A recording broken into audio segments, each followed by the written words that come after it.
Assalamualaikum warahmatullahi wabarakatuh. Perkenalkan, nama saya Jihan Lazazira. Saya dari kelas reguler Pendidikan Sejarah. Di sini saya ingin mereview buku tentang sejarah negara di kawasan Asia Selatan dan buku Asia Selatan dalam sejarah. Nah, di sini saya akan mereview buku yang pertama.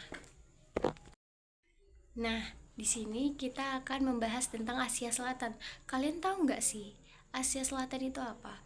Asia Selatan itu adalah wilayah geopolitik yang ada di selatan benua Asia. Wilayah Asia Selatan ini sendiri juga dibatasi oleh Asia Barat, Tengah, Timur, dan Tenggara yang meliputi 10% luas benua Asia, kira-kira 4.480.000 km persegi. Nah, Asia Selatan ini juga merupakan tempat ditemukannya ciri-ciri geografis yang umumnya ditemukan di benua yang luas, misalnya sungai es, hutan, padang rumput, padang pasir, terus itu ada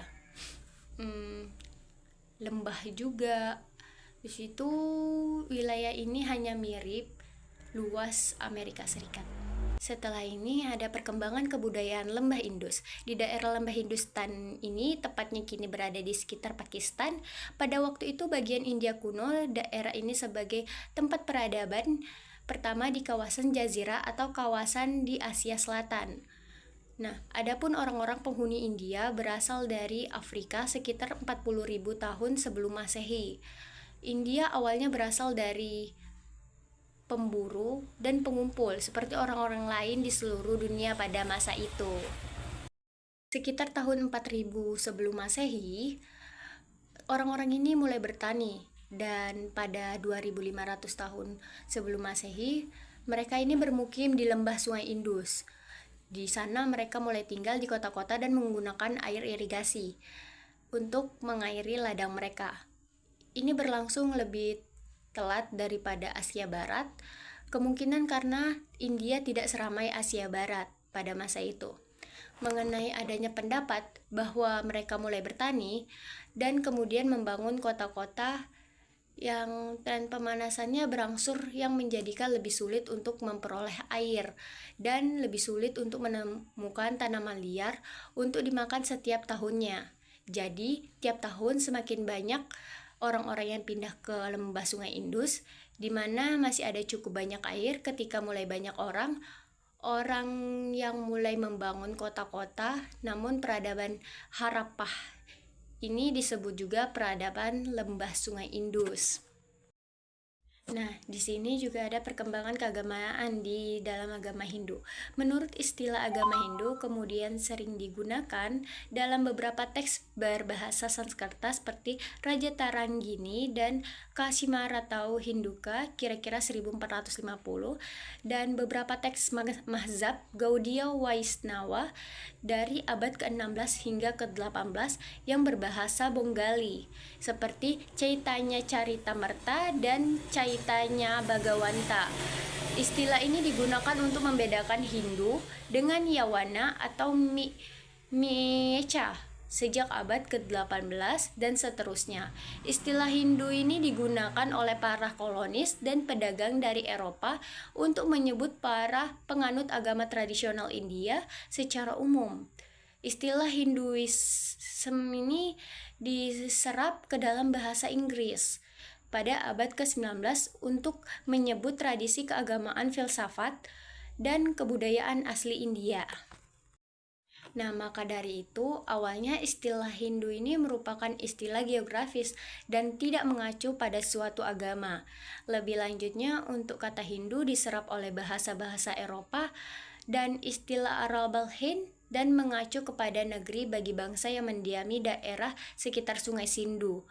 Istilah Arab tersebut berasal dari istilah Persia Hindu yang mengacu kepada seluruh suku di India. Pada abad ke-13, Hindustan muncul sebagai nama alternatif Hindia yang diacap disebutkan yang memiliki arti negeri para Hindu. Nah, mengenal agama Hindu tercatat dan disebutkan sebagai agama tertua di dunia yang masih bertahan hingga saat ini. Dan masyarakat atau umat Hindu menyebut agamanya sendiri sebagai Sanatama Dharma atau Dawanagari. Artinya Dharma abadi atau jalan abadi yang melampaui asal mula manusia.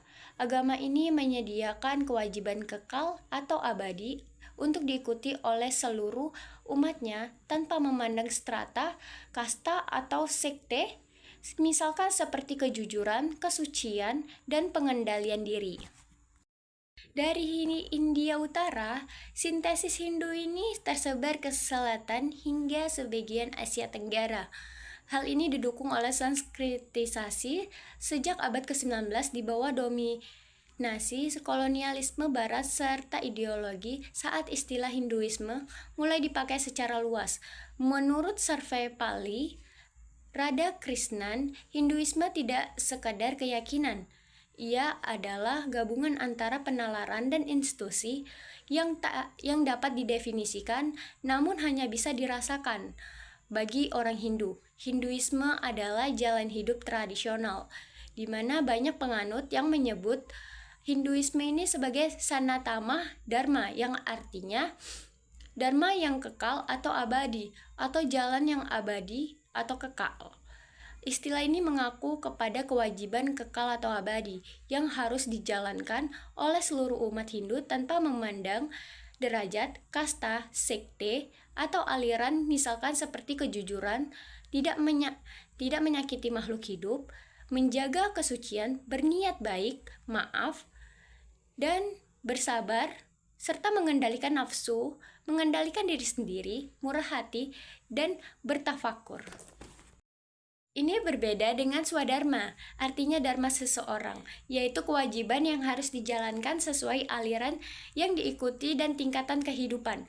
Menurut Kim Knott, perihal dharma ini mengacu pada gagasan bahwa sumbernya melampaui sejarah umat manusia dan kebenarannya disampaikan oleh Tuhan berupa sruti serta diwariskan dari zaman ke zaman hingga masa kini dalam suatu kumpulan kitab tertua di dunia, yaitu Weda. Kemudian saya ingin mereview buku yang kedua yang berjudul Asia Selatan dalam Sejarah. Nah, pertama-tama saya ingin membahas tentang sejarah India dan kebudayaannya. India sendiri ini berasal dari bahasa Yunani yang diperuntukkan untuk wilayah yang digenangi oleh Sungai Indus. Makanya penduduk setempat menamainya India. India ini memiliki luas seperti jejar genjang yang sangat luas, yang memiliki penduduk kurang lebih 700 juta jiwa lebih. Nih, untuk mengetahui kebenaran dari sejarah India kuno ini, ada sumber-sumber terpercaya yang dapat dipercaya kebenarannya. Di antaranya itu ada berita, peninggalan, tradisi, dan juga tulisan. Nah, pertama sumbernya itu datang dari berita-berita dari orang asing. Sumber sejarah ini didapat dari orang lain, tidak hanya dari tulisan, tetapi juga dari pedagang-pedagang atau duta-duta yang datang ke India. Nah, seperti Herodotus yang menulis banyak tentang India. Yang jelas para penulis tersebut mendapat berita tentang India dari pedagang atau duta yang datang ke India tadi, baik dari Tiongkok, terus itu Yunani, atau Persia. Setelah itu ada sumber dari peninggalan pada zaman purbakala, yaitu batu-batu, bangunan, dan juga mata uang gitu. Sumber terakhir itu ada di tulisan dari para penyair India sendiri, di mana rata-rata para penyair ini hidup pada zaman yang ia tulis atau pada zaman raja-raja yang dikisahkan dari penyair-penyair tersebut. Di antara itu mereka misalnya Bana yang menulis buku Harsha Carita. Buku tersebut mengisahkan tentang pribadi raja, kehidupannya sekaligus kejayaan kerajaannya. Kedua ada Sadyakarna, pembuat buku Ramacarita yang menceritakan tentang raja-raja Pata. Setelah itu sudah. Di sini saya akan membahas tentang kedatangan bangsa Arya pada zaman Veda, di mana bangsa Arya ini adalah pendatang di India. Kedatangan bangsa Arya di India membawa peradaban baru bagi India karena justru kebudayaan corak Arya yang berbau desa yang berlawanan dengan kebudayaan sebelumnya yang sudah bercorak kota modern. Selain itu, kedatangan bangsa Arya ke India pun merupakan titik permulaan sejarah bagi India yang meninggalkan masa prasejarahnya. Bangsa Arya pula yang menciptakan sistem kasta dalam agama Hindu. Nah, bentuk tertua agama Hindu itu berasal dari bangsa Arya. Menurut mereka, Dewa Indra itu adalah dewa yang paling hebat, di mana agama Hindu itu bukan turun atau wahyu dari Allah Subhanahu wa Ta'ala, tetapi lebih merupakan hasil pikiran yang dikembangkan dan direalisasikan dalam bentuk upacara, mantra, dan juga doa. Karena ajaran Hindu itu datang berangsur-angsur tanpa ada pembawa yang pasti, maka tiada dogma yang tetap bagi mereka asal mengakui Veda sebagai buku suci. Itu adalah Hindu. Agama Hindu ini merupakan agama turunan. Seseorang dianggap Hindu karena kelahiran. Rukun agama Weda ada 4, yaitu upacara, doa, mantra, dan korban.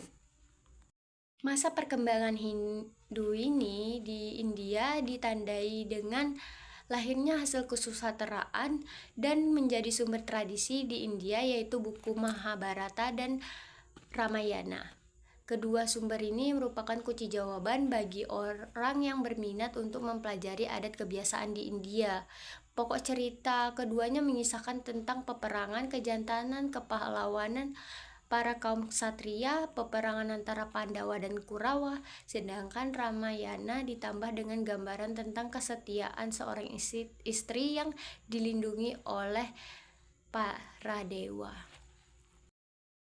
Nah, di India ini agama Hindu itu mempunyai banyak mazhab. Yang terkenal itu diantaranya itu Vaishnava, Shaiva, Sakta, Ganaptiya, Saurapata, dan Amarta. Buku Dinamika Sejarah Asia Selatan karya Bapak Suwarno membahas secara menyeluruh perjalanan sejarah dan perkembangan sosial budaya di kawasan Asia Selatan yang meliputi India, Pakistan, Bangladesh, Nepal, Bhutan, Sri Lanka, dan Maladewa. Penulis menggambarkan Asia Selatan sebagai kawasan dengan sejarah panjang, kaya budaya, serta memiliki peran besar dalam pembentukan peradaban dunia. Buku ini menelusuri perjalanan kawasan tersebut mulai dari peradaban kuno, masa kejayaan kerajaan besar, masuknya Islam, masa kolonialisme Eropa, hingga periode kemerdekaan dan dinamika politik modern. Pada bagian awal, Suwarno menjelaskan pengaruh kondisi geografis Asia Selatan terhadap perkembangan sejarahnya. Kawasan ini diapit oleh pegunungan Himalaya dan Samudra Hindia, dengan sungai-sungai besar seperti Indus dan Gangga yang menjadi pusat kehidupan ekonomi dan keagamaan. Letak strategis kawasan ini menjadikannya jalur penting perdagangan dunia sejak masa lampau. Dari sinilah muncul peradaban besar seperti peradaban lembah Sungai Indus, Harappa, dan Mohenjo-daro yang menunjukkan kemajuan luar biasa dalam tata kota, sistem air, dan perdagangan. Setelah peradaban Indus runtuh, bangsa Arya datang membawa ajaran Weda dan sistem kasta yang kemudian membentuk dasar kebudayaan Hindu. Dalam perkembangan selanjutnya, muncul agama Buddha sebagai reaksi terhadap sistem kasta. Masa kerajaan Maurya di bawah Raja Ashoka menandai kejayaan politik dan penyebaran ajaran Buddha hingga ke Asia Tenggara. Sementara itu, masa kerajaan Gupta dikenal sebagai zaman keemasan India, ketika ilmu pengetahuan, seni, dan sastra berkembang pesat. Masuknya Islam ke Asia Selatan pada abad ke-8 membawa perubahan besar dalam bidang sosial dan politik. Pengaruh Islam mencapai puncaknya pada masa Kekaisaran Mughal, abad ke-16 sampai 19, dengan tokoh besar seperti Akbar Agung yang menerapkan kebijakan toleransi beragama dan mendorong kemajuan seni serta arsitektur, salah satunya melalui pembangunan Taj Mahal. Setelah kekuasaan Mughal melemah, bangsa Eropa datang dan mulai menjajah. Inggris akhirnya berhasil menguasai India dan menjadikannya koloni, yang berdampak besar pada sistem ekonomi, politik, dan pendidikan masyarakat. Penindasan kolonial melahirkan gerakan nasionalisme di berbagai wilayah. Tokoh-tokoh seperti Mahatma Gandhi, Jawaharlal Nehru, dan Muhammad Ali Jinnah muncul sebagai pemimpin perjuangan kemerdekaan. Gandhi memperjuangkan kemerdekaan India dengan jalan damai dan tanpa kekerasan, sedangkan Jinnah memperjuangkan berdirinya negara Islam, Pakistan. Pada tahun 1947, India dan Pakistan akhirnya merdeka, tetapi pemisahan tersebut menimbulkan konflik besar, terutama di wilayah Kashmir, yang masih berlanjut hingga kini. Pada bagian akhir, buku ini membahas kondisi pasca kolonial di Asia Selatan. Negara-negara di kawasan ini berjuang menghadapi tantangan seperti kemiskinan, pertumbuhan penduduk, konflik etnis, dan modernisasi. Penulis juga menyoroti pentingnya kerja sama regional melalui SAARC, South Asian Association for Regional Cooperation, sebagai upaya memperkuat stabilitas dan kemajuan bersama. Melalui gaya penulisan yang jelas dan sistematis, Suwarno berhasil menunjukkan bahwa sejarah Asia Selatan bukan hanya kisah masa lalu, tetapi juga cerminan proses panjang pembentukan identitas bangsa-bangsa di kawasan tersebut. Buku ini memberikan pemahaman mendalam tentang hubungan antara sejarah, agama, politik, dan kebudayaan, serta menjadi referensi penting bagi pelajar dan mahasiswa yang ingin memahami dinamika peradaban di Asia Selatan. Apakah Anda ingin saya lanjutkan versi ini dalam format resensi buku akademik SAISTI dengan bagian identitas buku, isi, kelebihan, dan kesimpulan? Oke teman-teman, terima kasih sudah nonton videonya.